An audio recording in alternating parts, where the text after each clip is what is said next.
In English language, it is good to see, but unfortunately, it's too difficult to explain things using notations and mathematics alone. So let's make it more graphical.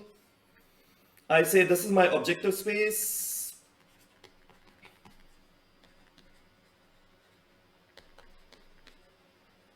and this is my decision space, which I'll not be using at all. And there's some mapping that was shown the last time between objective space and decision space. I will just keep mentioning this thing because everything happens in the decision space. Objective space is something where you cannot just move anything. Otherwise, this would have been the best solution possible. You can only move individuals, you can only generate individuals, you can only do crossover mutation in the decision space, which is independent, all the parameters you control. In the objective space, all you can do is to take individual in the decision space and just map it up. So all the algorithms will run on the objective space. So let me just consider in an objective space and redefine all the terms. So the first thing that we defined was dominance. So if any individual is better in all objectives, that means it is in the bottom left corner of any individual. It's called as dominated. So let's name the individual. I call it as x1, x2, x3, x4, x5, x6, x7, and x8. So 2 is in the bottom left of 6. So x2 dominates x6. 5 is in the bottom left of 7, so x5 dominates x7. 8 is just in the bottom, so it's clearly bottom, but it's marginally left, so x8 dominates x7. So anything in the top left of anything else is what is dominated. A non-dominated individual is an individual. So if you want to find out whether two individuals are dominated or not, you just construct this quadrant, and if it lies strictly above and strictly on the right, then it's dominated. In one axis strictly, in all the other axes equality would do. Now I need to find out if an individual is dominated by any other individual. So for any individual, what I do is I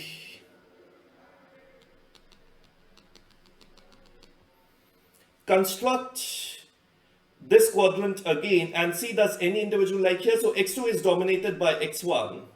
x2 is dominated by x1, that means x2 is non-dominated. So similarly, let's do it for one more. And I say that let's do it around over x5. So x5 is dominated by x1, that means x5 is not non-dominated. So let's construct another space. This time I'll only construct the objective space. Let some mapping be there. So, and I'll not name the individuals.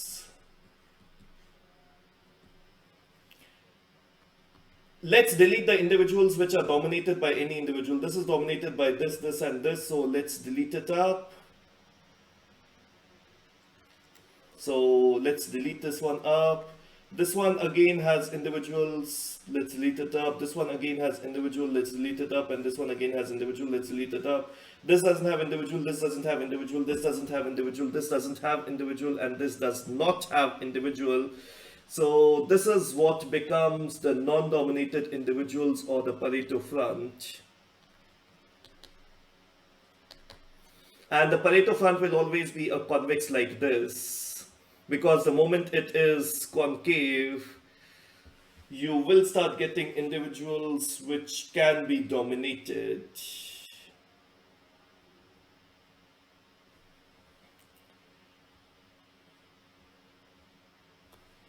So the general shape of the Pareto front, always because of the same reasons, turns out to be like this. So this is when they are infinite individuals.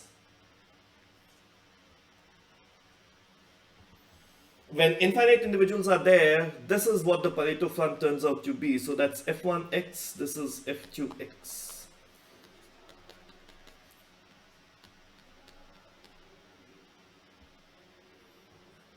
If you take any other shape,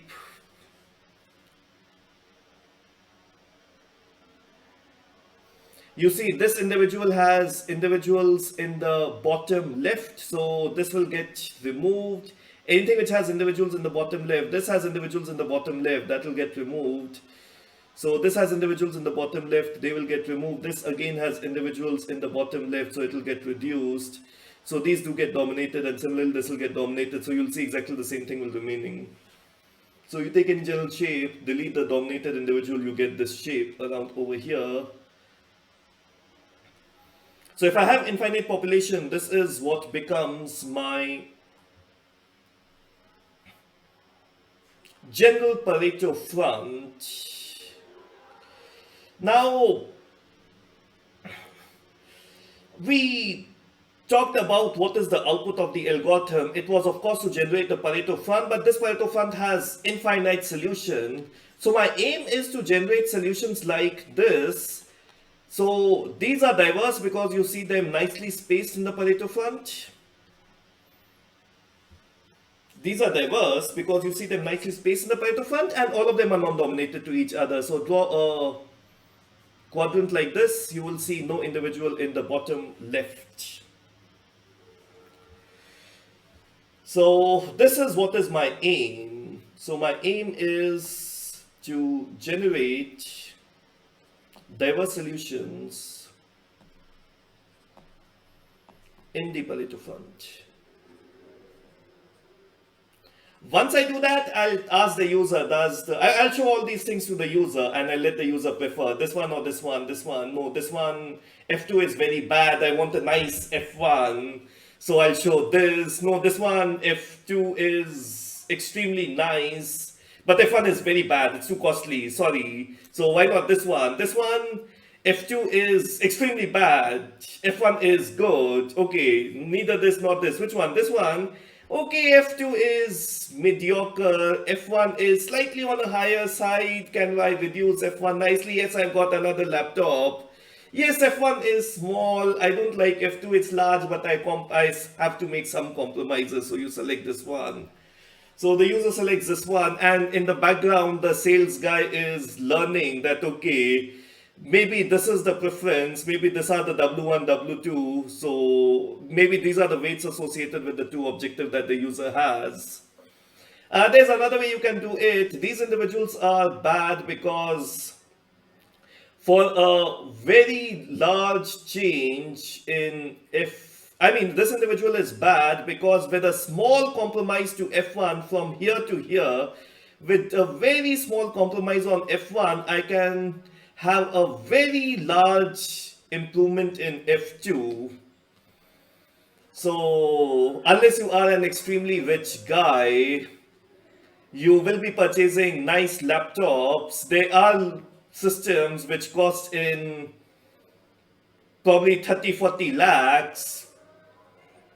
However, for little interesting features, the cost blows up like anything. So you're like, okay, I reduce the cost significantly and I just compromise on a little thing. That's why you don't purchase all the expensive flight tickets. You go with economy, buy a little discomfort, little compromise in one objective, little discomfort, I can significantly reduce the cost. And similarly over here, with a little compromise on F2, you can significantly improve F1. And that's why the problem is sometimes also called as a knee selection problem. This is the best individual which represents a knee, and this is the central point of the knee. So you cannot make one objective significantly better with a small reduction in the other objective. So it's a multi-criterion decision making called as knee selection. We'll not be looking at knee selection. So that's a graphical variant of the problem. So that's a decision space.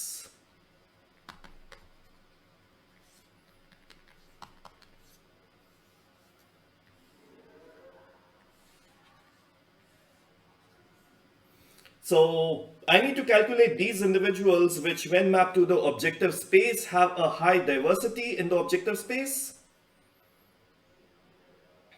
as well as they are all non-dominated to each other, so that I can select one out of it to be eventually used. So that's a problem in a graphical sense, and this is a problem that we would like to solve. There's a point which is theoretical, it's called as a Utopian point, and I will make in some reference to it.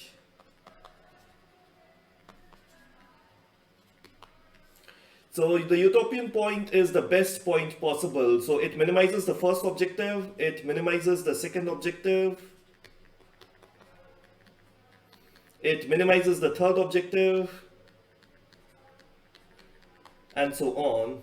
Which of course means that the x that minimizes the first objective is different from the x that minimizes the second objective, is different from the x that minimizes the third objective. So there's no one x, it's different x that minimize the objective. It's a point in the objective space.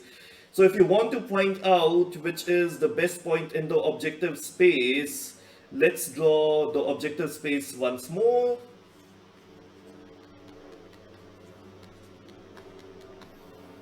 And these are my non-dominated individuals. So the smallest value that F2 can have is here. The smallest value that F1 can have is here. So this becomes my Utopian point. It's theoretical, so no individual exists. No individual in the decision space will map to this point in the objective space. It's theoretical.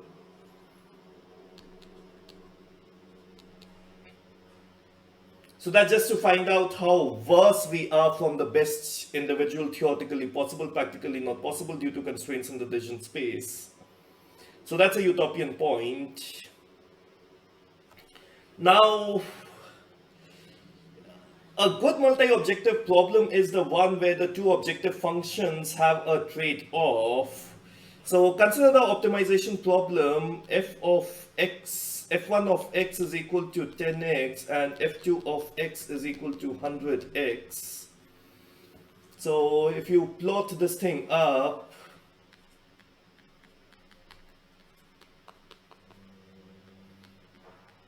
that's what happens. And your Pareto front is just this individual. This happens when F1 is highly correlated to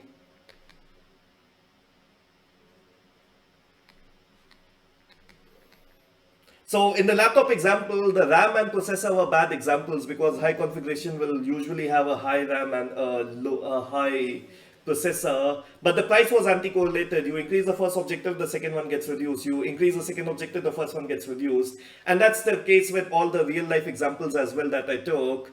Machine learning, high model complexity, low model loss. Low model complexity, high model loss. You increase one, the other gets reduced by adding more neurons, by adding more layers. You increase one, the other gets reduced. You increase the second, the first gets reduced. Anti-correlated. Robotics, clearance, path length. If you go far away from obstacles, just to be safe, your path length is large. If you go very close to the obstacles, your path length reduces. Making one better reduces the other, making the other better reduces the first, and that's why no designer would like to optimize two objective functions which are highly correlated. You optimize one, the second one gets optimized straight away. The second one gets optimized absolutely straight away, and therefore we do not give any value to two objective functions which are highly correlated to each other, because we know that you optimize one, the other one is optimized as a free gift. Now if I've defined the problem, then of course I need to be able to find out how good or how bad my solution is. So let's go on the defined problem again. This is my objective space, and it has a known Pareto front of individuals, so that's a known Pareto front of infinite solutions. I'm just making infinite as finite, otherwise it's exactly the same thing.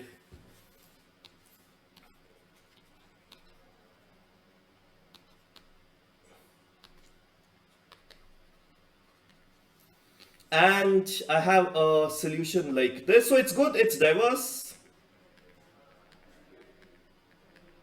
It's good, it's diverse, and they're all non-nominated to each other. Now I need to give a goodness value of the solution, because if I can give a goodness value of the solution, I can actually find out how good they are. So the metric is called as a generational distance.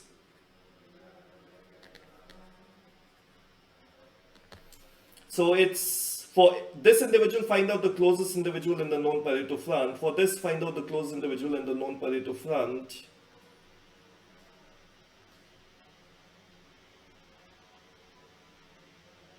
So for all the individuals, I find out which is the closest individual in the known Pareto front. So the generational distance of a program output is defined by population X, is defined by the closest distance between an individual xi. So subscript was the variable, so an individual is x superscript I, with an individual in the Pareto front. So I minimize this value, so I say minimum for any xi pj in my known Pareto front, and I need to sum all these distances. So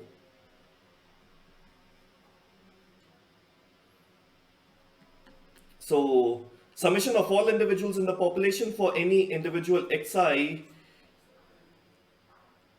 the one in the Pareto front which has the closest distance, that's a generational distance. Unfortunately, that means instead of this, if I have this as the solution, all individuals here, this value will turn out to be 0. So that means this one does not encourage diversity.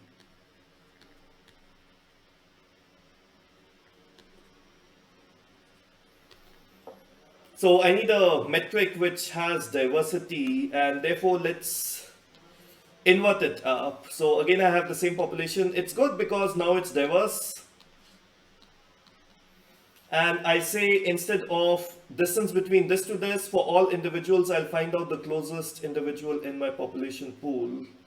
So which is this. So for this one, this is close.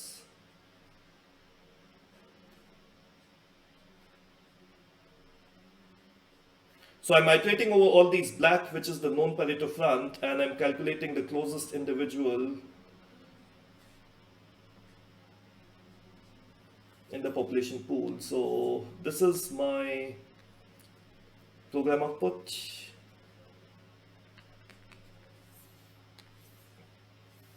This is my known Pareto front. And this becomes my shortest distance.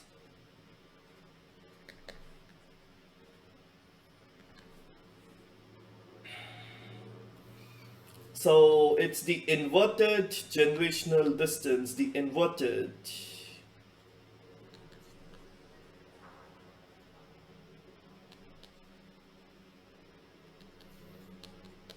Of a population X. Again, exactly the same thing. However, this time I iterate over the black. I iterate over Pj. And then I minimize the same quantity.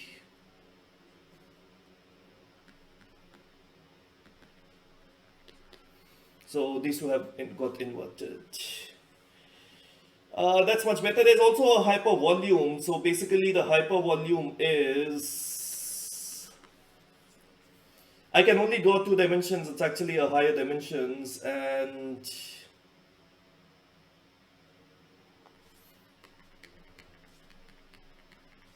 that's my program output.